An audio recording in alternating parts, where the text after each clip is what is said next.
जैसी करनी वैसी भरनी। एक कहानी है छोटी सी, रमेश नाम की और किसान की। गांव में रमेश नाम का एक व्यापारी रहता था। वह बहुत चालाक था, अक्सर लोगों को तोल में कम देकर ठग लेता था।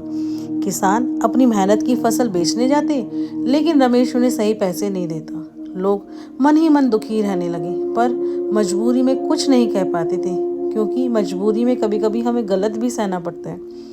एक दिन रमेश ने एक बूढ़े किसान से गेहूं खरीदा और हमेशा की तरह तोल में कम दिया।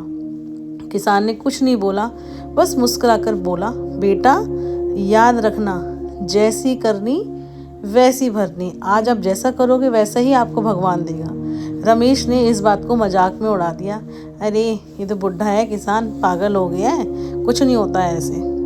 कुछ समय बाद रमेश को अपने ही शहर से अनाज खरीदना पड़ा। जिस व्यापारी ने से उसने अनाज लिया, उसने भी उसके साथ वही किया, तोल में उसको कम दिया, दाम ज़्यादा वसूले। दाम मीन्स पैसे। रमेश को बहुत नुकसान हुआ। तब उसे बूढ़े किसान की बात याद आई। उसने बोला था कि तुम जैसा करोगे वैसा ही भरोगे। उसे अपनी गलती का एहसास हुआ। अगले ही दिन वह किसान के घर गया, उससे माफ़ी मांगी और उसका पूरा पैसा लौटा दिया, जितना भी उसके साथ उसने गलत किया था। इसके बाद रमेश ने ईमानदारी से अपना व्यापार करने का संकल्प लिया और कहा कि अब से मैं गलत काम नहीं करूँगा।